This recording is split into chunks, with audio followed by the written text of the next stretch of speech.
Srimad Bhagavatam, Canto 5, Chapter 14, Text 6. Tatra cha kavchit atapodaka nibhan visayan upadavati pana bhojana viyayati vyasana lolupada Tatra cha kavita atapdoka napyam sivasyam udbhatan panabhajan vivayati payasya lolupadaha Tatra cha davitapyadaka nibyan visayam upadavati panabhojana viyayati vyasya lolupadaha. Anybody can do it?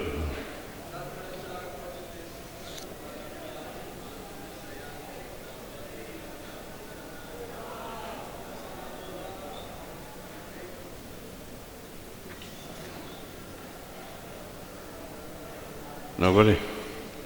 All you Sanskrit scholars out there? Ladies? Tatra, there. In the phantom place. Cha, also. Kavachit, sometimes.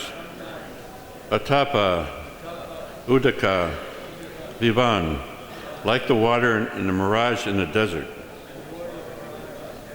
Visayan, the objects of sense enjoyment.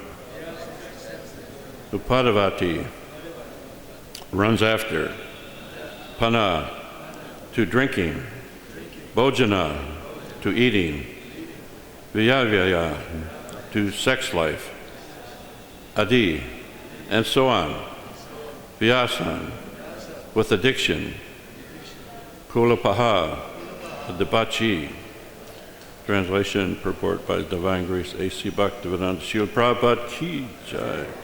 Sometimes in this house in the sky, Gandharva Pura, the conditioned soul drinks, eats, and has sex. Being overly attached, he chases after the objects of the senses like a deer chases a mirage in the desert. Please repeat. Sometimes in this house in the sky, Gandharva Pura, the conditioned soul drinks, eats, and has sex. Being overly attached, he chases after the objects of the senses, just as a deer chases a mirage in the desert. Purport. There are two worlds, the spiritual and the material. The material world is false like a mirage in the desert. In the desert, animals think they see water, but actually there is none. Similarly, those who are animalistic try to find peace within the desert of material life. It is repeatedly said in different shastras that there is no pleasure in this material world.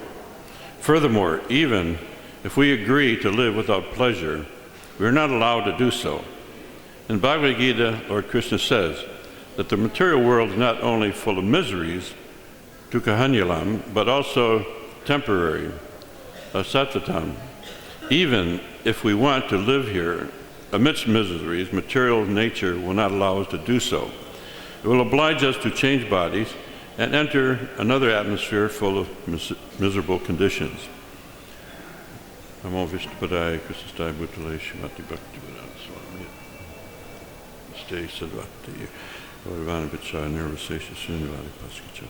This whole chapter is dealing with the conditions of the material existence in this forest of miseries that permeates within the whole karmic life. And the whole chapter deals with this thing in different degrees.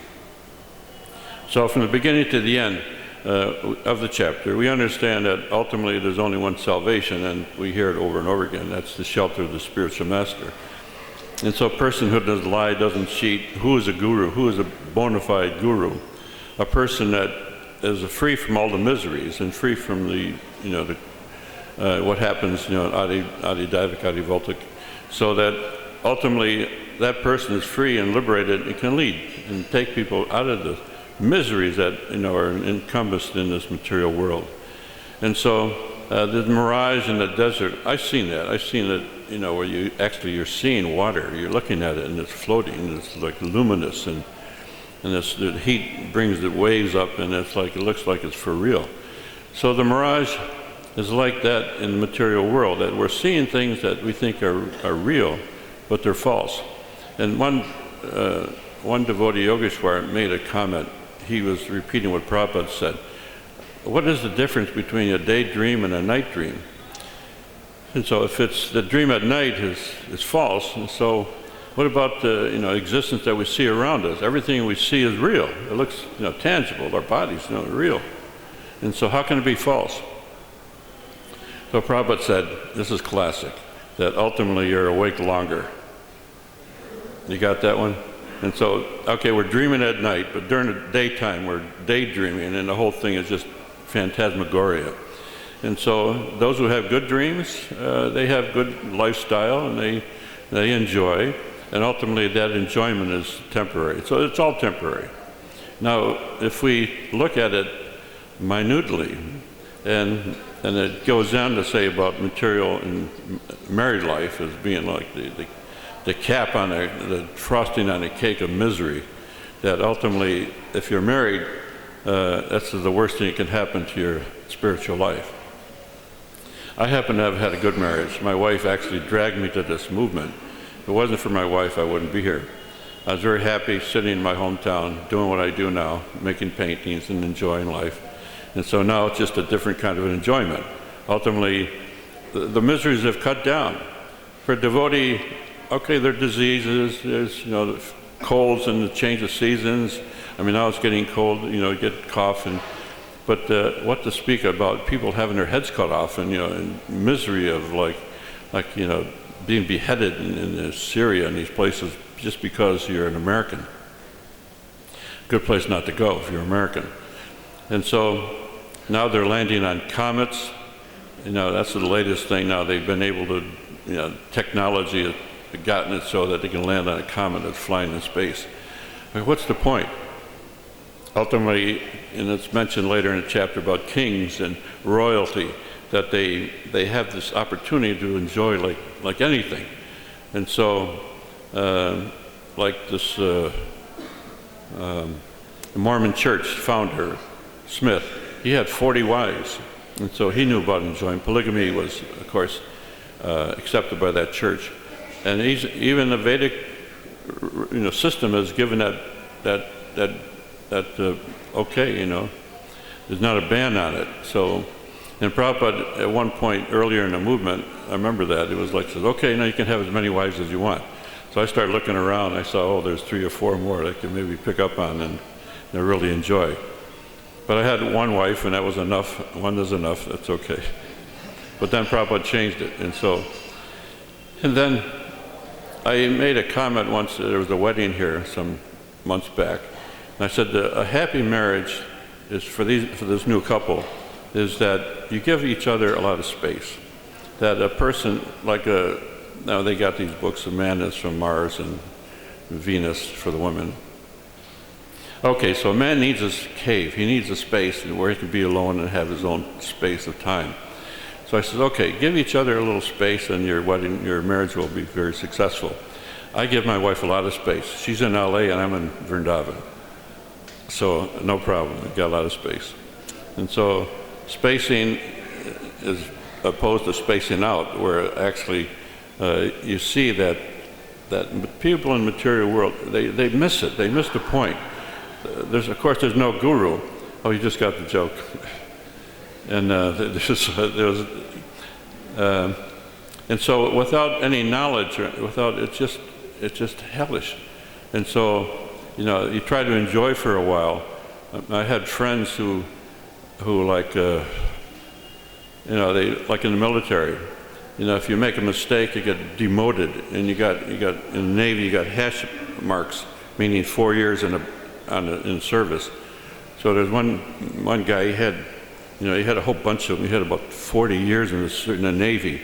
and he had just the two little stripes up here, which meant he was broken down all the way down to the lowest rank just before he retired. And so many times a man and woman are saving up for their whole lifetime existence, and at the moment of when they retire, I have my uncle Lito. He was the guy blowing gaffer in this Corning glass that's on the symbol. And so he used to get a new Cadillac every year. That was his sense of enjoyment. He'd trade in the old Cadillac and buy a new one every year.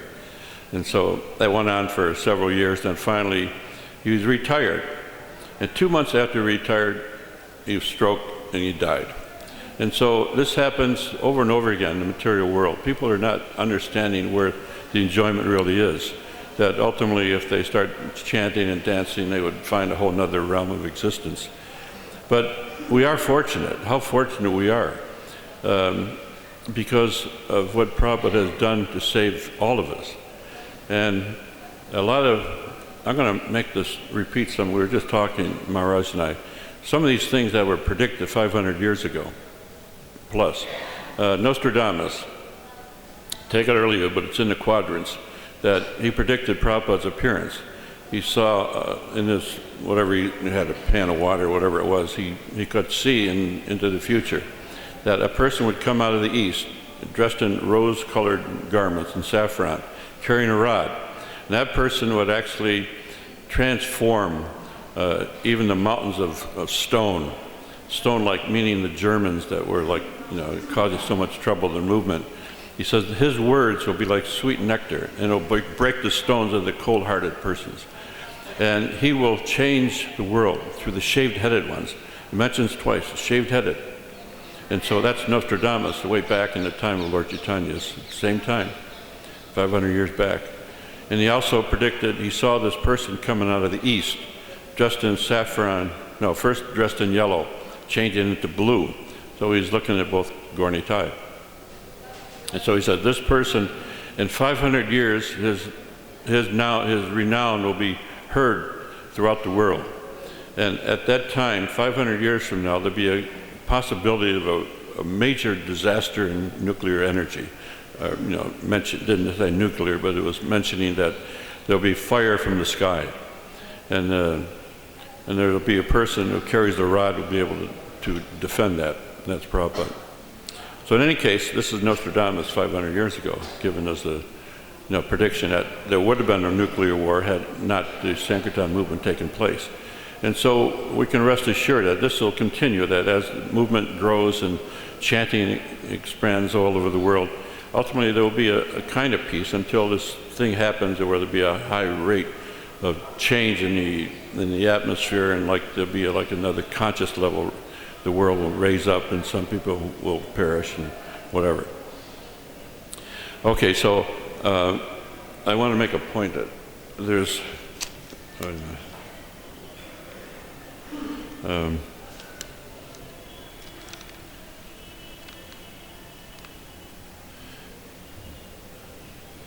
okay, there's another point I want to make right now. Okay, it's about dream merchants. Now, it's mentioned that in this Kali Yuga, in this time now, in this material existence, there'll be dream merchants. Now, dream merchant, this is very common in Vrindavan. A dream merchant is a person who knows what you want to do. He sees your dream. You want to spread the movement by preaching in a certain way. I can help you. I'll take advantage of that. I can help you promote your dream. So that promotion means he takes everything that you had and sucks it dry. And I had the experience with, there's a big wealthy family in Bombay. And so I was getting involved with them, and they seemed to suck you dry and take all your energy, just drop you off. Then that family had a wedding. And that wedding, they spent crores and crores of rupees, very famous wedding, highly, on a social level, very high. And so it was a couple months later, the girl was ugly as sin, and so the guy who married her just got fed up, and 2 months later they divorced. So material life is like that. And this existence in material, in marriage life, can be miserable or it can be can be an added factor to your spiritual life. So it means if you promote, if you are understanding the nature of what material life is about and about married life, ultimately it can flow and enhance your Krishna consciousness. So I think just beware of people who dress like devotees, and some people who are on the street here in Vrindavan, and they take your dreams and they'll rip you off. And the ladies on the rickshaws having their earrings and necklaces ripped off. So Kali Yuga is advancing here in Vrindavan. So we're besieged by little miseries that take place, but ultimately, wow, that's different. That we have to be careful in our association and never slip. There's a chance for everybody to be loose and a little neglectful. And Prabhupada made the comment that we don't worry, Maya is very strong. We don't have enough respect for the potency of Maya. So if you turn away from Krishna just for a moment, you're in Maya, my God.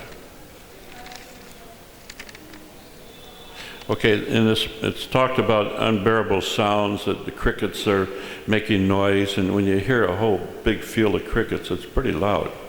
But here in Vrindavan, you got the loudspeakers, you got people speaking at a high volume. When they speak on the phone, they scream and yell at each other.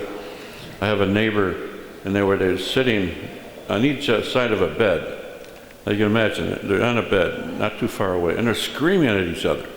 And I says, what's going on? I walked over, and I was, my house is like a distant, from here to across the street. And so I could hear the screaming. So I went over and I said, is everything okay? Is like something wrong? No, we're just talking. So the normal conversation, what to speak of? Crickets. I mean, the loudspeakers and the bells and everything else that makes noise is like, it's just exemplified and keyed up so that your senses are like intimidated, that it's an insult. And you walk down the street, you go out at night. I mean, I don't go out at night anymore, I just can't bear it. But when I came to Vrindavan 37 years ago, it was a whole different world here. But now ultimately, it's becoming like a suburb of Delhi. And it's going to get worse. It's only going to get more and more contaminated, and ultimately you have to find shelter in the holy name of Prabhupada and just close it down, get closer to the spiritual world that we have. And in fact, we have to do that. When I leave my house in the morning at 3:15, and I get to the temple, I wake up the deities at 3:36 normally. You should be woken up then. There's nobody on the street. And so, but prior to that, I mean, during the festival, when we had so many devotees there, such a power source, that means our movement is so strong. And if we somehow utilize that power, and it can take shape, what the holy name is bringing that to the head, that actually the more chanting, the more Harinam, the stronger the force, and it'll increase until the point where the Kali Yuga will be pushed off. So 10,000 golden years, these are the years that are starting right now. So whatever way we can do this is ultimately a blessing. And for my own case, I'm working right now making drawings for planetarium in Mayapur. And it's Gopikumar's Trip to the Spiritual World. If you've read Bhagavatamrita, it's a wonderful book. I recommend it for sure, because the stories are so beautiful. So I've illustrated the key moments. It's 108 drawings, and these will be dioramas going around the dome, the drum of the dome, 3 times. That's like a couple kilometers. Each one a diorama showing Gopikumar's adventures as he goes to the spiritual world. So we can sort of identify with that ultimately, through Prabhupada's mercy, we're given an opportunity to transcend this whole material existence. And so with all its pain and disasters that happen on a common level, I mean, I saw one thing that just blew my mind totally. When I go to Facebook once in a while. Okay, I saw this thing that just shook me to the core. It showed a couple of young girls getting out of the car. They come in this very placid, beautiful, serene, wonderful-looking pastoral scene. Nice lake, all beautiful woods, and very peaceful. And so she backs up to the water. to have her picture taken. And all of a sudden, a crocodile, an alligator, comes out of the water and snaps her up and sucks her right in, eats her whole. And so I was shocked. I mean, I couldn't believe this is what I saw. I guess it could happen. But then they showed a purse floating on the surface, coming up out of the water. It was advertising for the purse. And so it was just such a shocking visual. And so you get that, and it's like, this is the material world. It's so shocking. And the other day we had a story about this couple. They had a little girl, and she had all her gold on. In South India, they wear gold. And so she was dangling her hand in the water. I mean, Bhaktishiddhanta told a story in the Bhagavad Gita class. It's worth repeating. That ultimately, this alligator, or crocodile, grabbed her arm. Had a hold of her. It's like Gajendra. And so she may have been praying, but ultimately what they did, because the boat was starting to go down, that meant everybody in the boat was going to die. There are crocodiles floating around there. So they had to decide, a snap decision. The driver, the rower, said either she goes or we all go. Now, if you're ever in a condition where you're in the mouth of an alligator or a shark, hit for the eyes.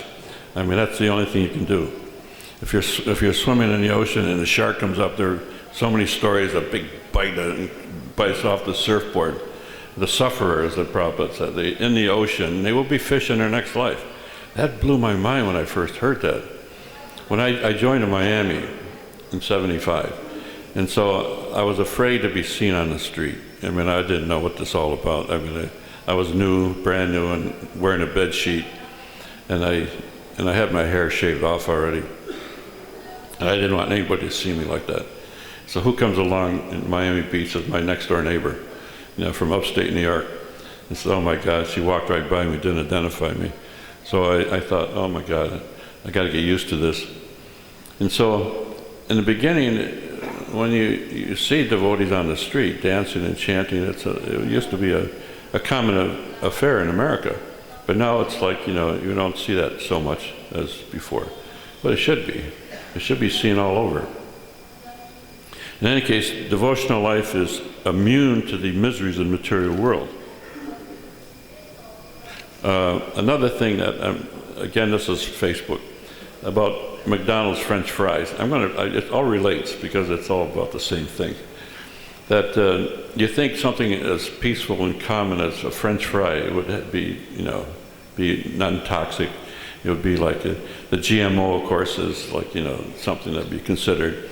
But these particular potatoes that are used in these French fries are very long potatoes. This guy was telling all about food and what happens to food when it's cooked in major corporations cook, and they do things that are just abominable. And so a big potato, in order to they reject anything with any kind of blemish on it. So it means they have to poison the field. And there's so much poison on these potatoes as they grow that ultimately they can't touch the potatoes for 5 days after they're ready to be harvested. 5 days it takes the poison to dissipate. Then they got to wear gas masks, in order to breathe while they harvest these potatoes. Okay, then the additives that goes into a French fry is like all kinds of garbage. Make it look long, make it look like it's got good life longer. In fact, you put they made an experiment about French fries and hamburgers from McDonald's, and they live a long time because there's so much garbage in there, which keeps it fresh, all the chemicals they put in. So the conclusion of all of this, here's a man giving this dissertation about food. He said, do not eat any food that is cooked by corporation. Do not eat any food that is cooked. In other words, the person who is like, in the top of the line in this big corporation in food servicing, like there's some big companies that they cook and they serve every kind of food. And so the best thing is cook yourself. And so they say that over and over again. If you want to live and you want to survive, don't eat anything cooked by outside people, because everything is so contaminated. And then all the additives, non-dairy milk products, even dairy products, they got all kinds of garbage in it. And so the material world is full of miseries on every level. Cheating goes on. And so I've been cheated left and right here in Vrindavan by so many. My workers, I've been making Prabhupada murtis for many years here.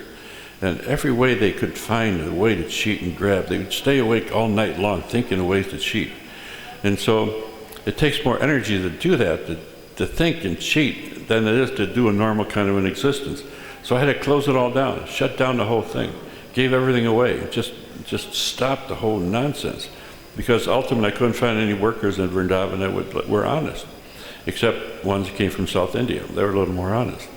But Prabhupada said that if you want an honest accountant, you get them from South India somewhere. Any South Indians here? We probably got a lot of them. In any case, another point. It's interesting that at that time Prabhupada landed in America, there are all these new gurus who are taking the limelight. And it's interesting that Prabhupada, amongst all these people, or just, there was so much, TM was like big and everything was going on, and the fat guy, little Guru Maharaj, and then again, I don't know, they're all a bunch of good, they're all passed away, most of them are gone. But Prabhupada had to do his thing in the midst of all this. And one story I'm going to tell, I just heard about the Guru Das's book. In the back there's about Prabhupada, this place is, see if I tell it right, but Prabhupada was with Guru Das and it needed water. This place is in drought. He said, okay, let there be water, boom. And so all of a sudden, it thunder and rain and it started pouring down. Yeah, okay, we got water. And so Prabhupada, I got this book, Acharya, and in this book there's so many stories on Prabhupada. Okay, and countering all the miseries and Prabhupada was above and transparent, and so that whenever there was a misery, like Jadharani was very sick, almost died some years back. So she came in a wheelchair into Prabhupada's room and then had to crawl on her hands and knees to get to Prabhupada. And she was ready to die. She couldn't digest anything. She was like in a dying condition. And so Prabhupada just touched her on the head. And she was okay. You'll be all right. No problem. And so in Sasrup's Lilamrita, I just sent word to Nataraj and back to Godhead about the book Acharya, because a lot of it was all brand new stories. He didn't look at the book basically because he rejected the book and said it's all Lilamrita. But ultimately stories like I experienced with Prabhupada, that just walking, face to face with Prabhupada, for a few seconds, and Prabhupada will look into your eyes and just completely cleanse to the very, like it just reaming out all the bad influences and all the garbage that goes through our system and our lives, our past lives. And so at one time, my wife and I are standing by the exit in the LA temple. There's an alley, and Prabhupada would go out that alley in his limousines. And so there was one time, and his dark glass, and Prabhupada is coming by in the car, sitting in the back. And so I'm thinking, is this really true, that finding a spiritual master many lifetimes, and is it really an eternal relationship? And two arc lights, two neon, lights that came out of the back of the car where his eyes are, and just burned right into my head, and my wife also. So that, yeah, it's true. It's like an eternal relationship, and it's laser beams are pretty unusual to come out of a person's eyes. And there are many stories about Prabhupada that didn't make it into Lilamrita because they were mystical. The one story, and I just love this story, that there's a devotee, didn't want his name mentioned, but he's looking through the keyhole in Prabhupada. And so he looks through the keyhole and he sees this person in a crystal body with diamond eyes, light coming out of nowhere, shining on Prabhupada. So he backed off and he came back later, and this time he looked in the keyhole to see Prabhupada was okay, and he saw him rolling on the floor. And so he asked Prabhupada later, why were you rolling on the floor? He says, well, I was wrestling with Balaram. Okay, here's a person who wrestles with Balaram, is invited to Bhuvaneshwar by Lord Shiva, because you're going all over the world, Maharaj. Why don't you come to Lord? Why don't you come and visit me in Bhuvaneshwar? Okay. And so he goes to Bhuvaneshwar. Then that first story about, I mean, these are delightful stories, and now they're illustrated in the book. The Sasrup didn't want it. It was controversial, and one person accounts, like Guru Kripa was just here, told me the story, and I got it verified, that Shamasundar got a hold of a dab, because they were in what was the place? Visakhapatnam. And they were getting ready to go to Calcutta by train. And so he got a dab, and he gave it to Prabhupada. Prabhupada drank, a good amount of that dab. It didn't seem like there was anything more left. Then he gave it to Shamasundar. He drank from it. And finally Guru Kripa got it, and he drank, and he said, I'm not going to give anybody any. I'm going to drink the whole thing. And so he kept drinking and drinking and drinking, and then he couldn't drink anymore. He passed it on. And so passed on to everybody in the Kirtan group. And then ultimately he must have given it to a rickshaw wallet, and he's probably still drinking. And so Prabhupada's nectar is like, it's unlimited. These stories are verified, so it's not like coming out of the days. One thing about, if you're cheated, if somebody steals from you, and like the women getting their necklaces ripped off and anything like that, that happens. It used to be that we were thinking of dressing up in saris and go around at night, just wait for somebody to try it. You just beat the living heaven out of them. And so in any case, if it happens, ultimately what's happening is that a person cheats you. He's giving you all this punya, all this pious credits on a silver platter. Ultimately that accumulation of everything that they had pious disappears when they cheat and they steal. So it's a warning for all of us that, to lead a very clear-cut path in spiritual life, and that we don't cheat in any way possible. And if we owe money, pay it back, and if we got bank accounts, don't keep it. Because Prabhupada says, don't keep money in the bank. He says that just avoids taxes. And so that's one of the big things, one of the miseries, is that government men will tax you to death, and ultimately you leave your home and hearth and go to the mountains. So Prabhupada, no bank accounts or little money kept in the bank. So immediately builds temples and more books. And so when Guru Kripa was presenting his money to Prabhupada, he said that, he says, we can't wait with this. He wanted to put it in a bank account, let it accumulate, get enough money to build a temple, like he did here. And so Prabhupada said, no, immediately spend it. You get it in the morning like HG.Bhaktishiddhanta, you spend it at night, it's gone.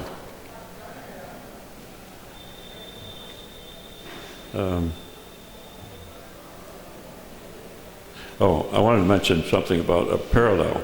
That here we are, it's mentioned about the material existence being a prison house, and here we are imprisoned in these bodies. Okay, if you go to a prison, now we venture into prisons quite a bit in preaching and giving Harinam and doing preaching to inmates. But we forget that we're imprisoned in these bodies. We're imprisoned in material existence, that the imprisonment is so strong, there's no way to get out except by death. If you suicide, then it becomes even a bigger prison house. So people in the prison, they're being watched by the guards. We're being watched by the demigods, by the moon and the sun. There's a routine that you get a chance to walk around, free time in the prison's courtyard. So we have space of time. We have, 100 years maximum. 78 years is life expectancy in America. And so we have that free space for a moment. Then we're incarcerated again, back in jail. Then we go into solitary confinement. And sometimes that happens where we're lost and you're in a position where you just, you can't deal with anything, you just go into it. I mean, devotees here have suffered and have committed suicide, unfortunately. And but for a devotee to do it, it's just unthinkable. But it happens. I mean, the overwhelming forces of material nature are so strong that ultimately it gets even to the heart of a sincere devotee. So it means, just like Prabhupada warns up against this, just follow the pathway that Mahajans, and just keep, grab a hold of Prabhupada Dhoti and don't let go. Just whatever problems come up, it's temporary. Like this material existence. It's only here for a short time, and ultimately we're out of here. And so we don't want to come back. So ultimately, clear it up. Give away everything you have, and just clean house. Just, if you got attachments, detach. I've been doing that regularly, and I just find so much stuff still hanging around. Leaving things and getting rid of stuff, sell it off and throw it away. Just clean up and just simplify. So the simpler it becomes, KISS, keep it simple, stupid, is the famous thing in America. And so ultimately that's the answer for spiritual life, is that you just keep it as simple as you possibly can. And remove it. I had a car here, I had a bicycle, I gave it away, and the bicycle got stolen, so I walk. And so what's better than walking? Prabhupada walking and massages kept him in prime space. So simple for the simple, and complicated for those that complicate things. So in terms of what we do in our future here in these bodies, ultimately, if we keep it simple, we follow the program, ultimately it's a joyful ride, and you have no problem. I was in the American Navy, and so when somebody got washed overboard, the whole Sixth Fleet would do a turn and come around looking for that one body, and then they go. There's no hope. You jump overboard. And so when you're on a ship in the ocean, you understand, like Prabhupada speaks about that in his journey across the Atlantic. It can be very stormy, and I remember times when we were walking on the walls. The ship would move so much, rowing, it would roll back and forth. There were all kinds of movements. And so we were walking on the walls. Ultimately, you go 45, you go 44, 45, you flip. So there's danger at every step. So to avert the dangers that permeate in material existence, it's incumbent on us to just think seriously about what you do in every moment, and don't take bad steps. Don't take chances. If you're in business, be careful if you jump into something that's over your head. Keep it simple. Keep it where you have control and you have knowledge. Now I'm painting every day, making drawings, and so I'm listening to Prabhupada all day on tape. And so it's just like in the spiritual world. Here in Vrindavan, we have that opportunity to do something that we can't do other places. We have Krishna's is right this is the backyard. Krishna's right here. Right? And the deities are only pretending to be stone. They're very real. And so some days more than others, but always there's a presence. So we're benedicted. We have no problem in this life. And the only thing we have is to avoid the miseries. And that kind of wraps it up.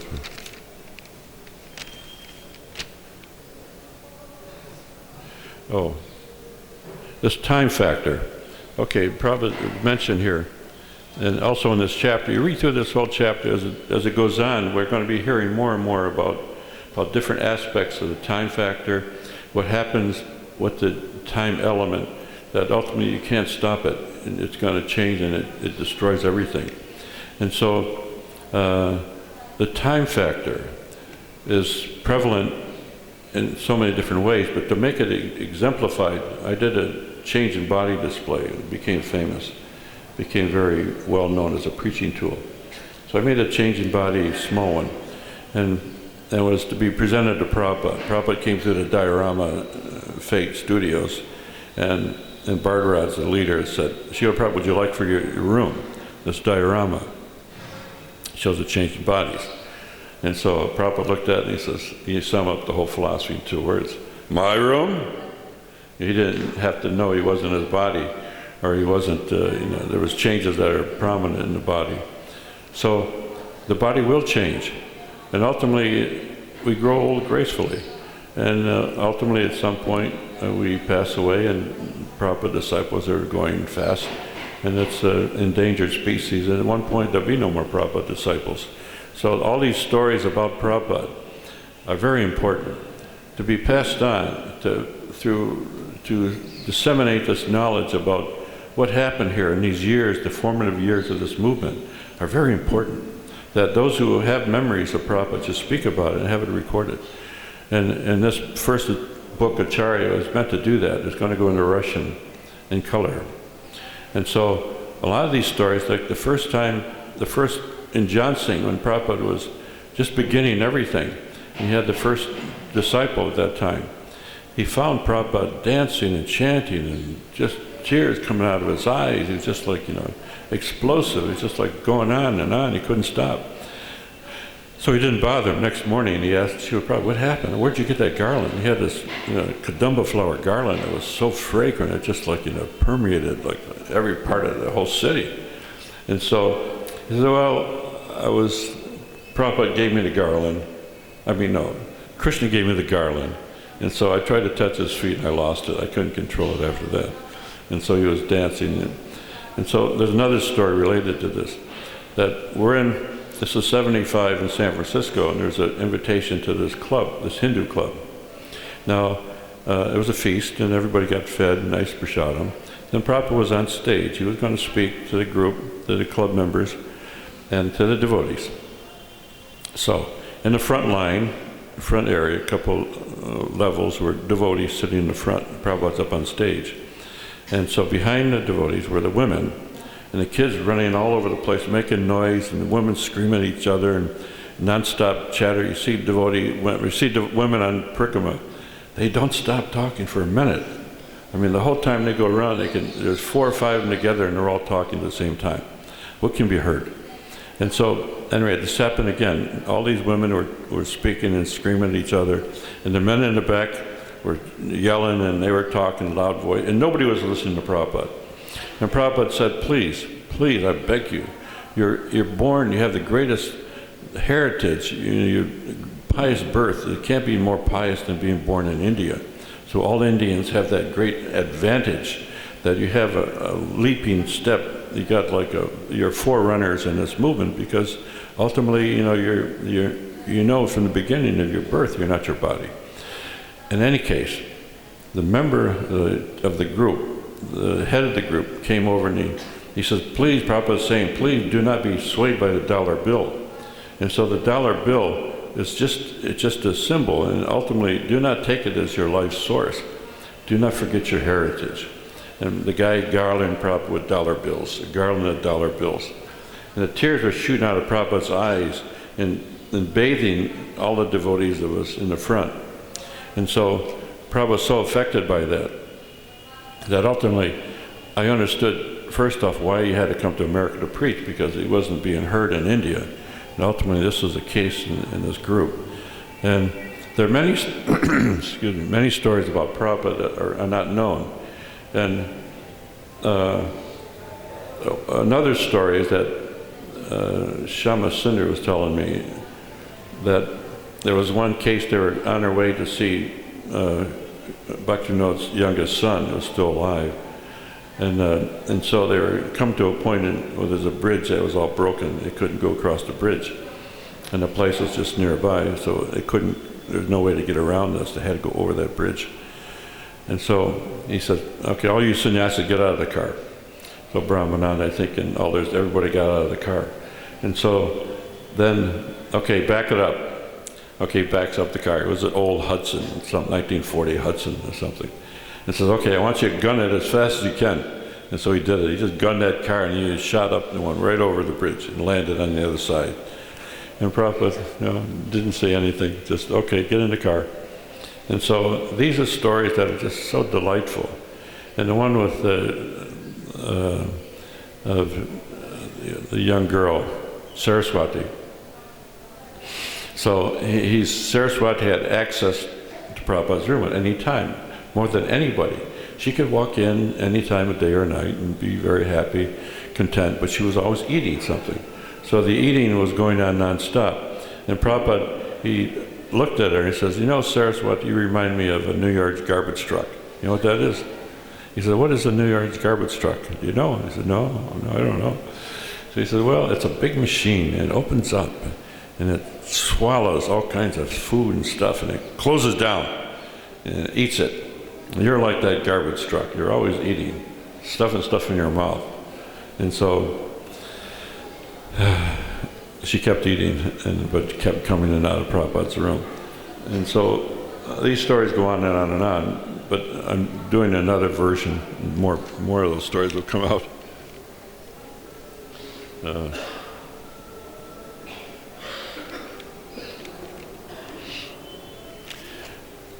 Any questions?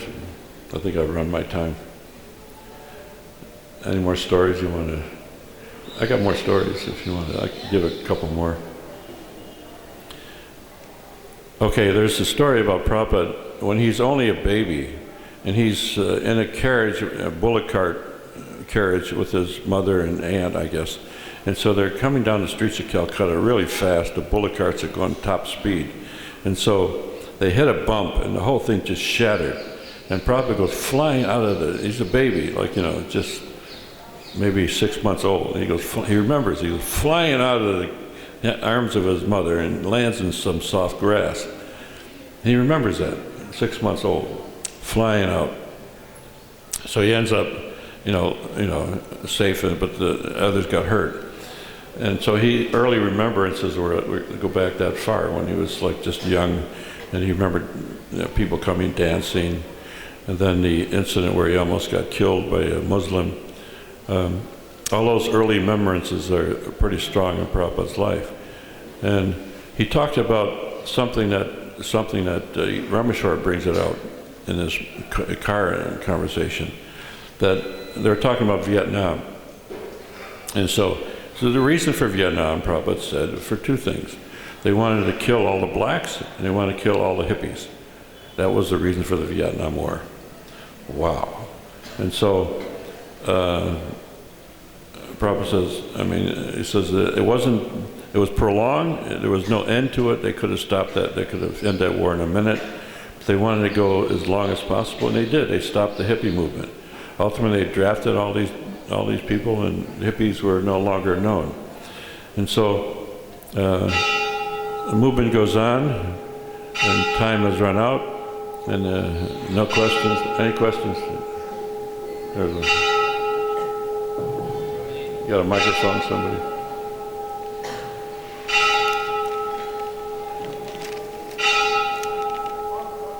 Hare Krishna.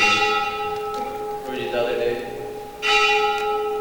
we were supposed to be like honeybees looking for all the good stuff in everybody, and that example was given, and I just had a question. Considering today you mentioned the word dream stealer or something.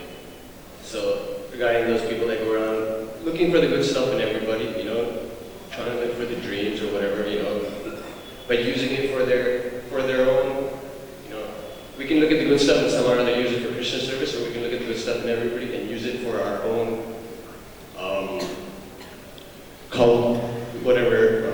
molding of ourselves to the utmost, but it's for our own. So I don't know if you could kind of. What's the question? I don't understand.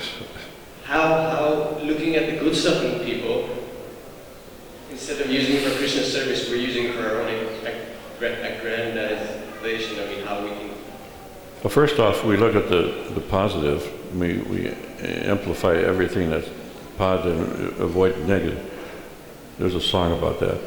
But at any rate, using what is positive in anything around us, of course, we use everything in Krishna's service. And so whatever is available, take advantage of it. If it's positive, then ultimately it should be used. So that means, material, microphone, Prabhupada always went on about that. Anything material, you use it in Krishna's service. But it's to be used in serving Krishna, not for our own service. And so if we keep hanging on to everything and we use it for our own service, ultimately, you become dissatisfied and you'll start finding problems. In fact, there's so much cheating goes on in the world. Even devotees, they get affected by that. Little people coming out of the village and they're dressed in, silk and got Rolex and they're driving a car. How does that happen? Where's that money coming from? And so you can't digest it. One occasion, there was one devotee, sannyasi, who was going out the gate in Mayapur, and he had a briefcase. And so, I won't mention his name, but Prabhupada, just stop that man. And so he screamed at him, and one devotee, Tapamoy, ran as fast as he could to the front gate and grabbed him. And unfortunately, his briefcase opened up. It was full of $100 bills. So he was stealing big, huge amounts, And so it doesn't do you any good to do that, is it? I mean, you can take you get a certain amount. When you're born, you're going to give a certain amount of money. If you work hard, you get it quicker. If you don't work so hard, it comes anyway. And so take what you can and use it. Don't take any more. That's the thing when Prabhupada said about these big, famous, wealthy people. So what do you go and Mr. Hunt, who is biggest, one of the wealthiest guys in the world? And what will you say to him? If you get access, they were walking in front of his mansion. He says, well, we'll ask him to be a life member. He said, no, you call him a thief. You've taken more than your quota. So ultimately, if you take more than what you really need, then ultimately you're asking for trouble because you don't need it. So just give it away. If you get a lot of money, okay, you can use it in Krishna's service. There's many ways to do that. But use what you have to the best you can. My view on pure devotional life begins with doing everything purely. That whatever you have in your facility, whatever you do, whatever service you have, do it with the best you can possibly do. In other words, do things as purely and find new ways to do things that you haven't found before. I've been on the altar 36 years, and I find new ways to do it. Always something more can be done. Improve your service as much as you can, whatever you do. So does that cover your question? And dealing with people supposedly meant to look at the good stuff, but actually... Yeah. Well, you look at Super Soul in the heart of everybody, so there's something Prabhupada did that. Whoever he came in contact with, he could turn anybody around to be Krishna conscious. And so we have to do that also. Whatever we see in a person, look for the good. And if there's no good, avoid them. Really important, avoid those people who make dress as devotees and they just come to sap your energy and to take you for a ride. So better to just be careful of your association. Associate, preach, and ultimately keep your focus. In other words, you got to build a platform. You got to have your own barrier, so you can only take so much, and then ultimately you don't invade that space. That's where I find my shelter, and that's where I work with Krishna. And so that's the answer. Just know how to be careful in your association. Anybody else? Any question? Srila Prabhupada ki jai. Go Prabhupada.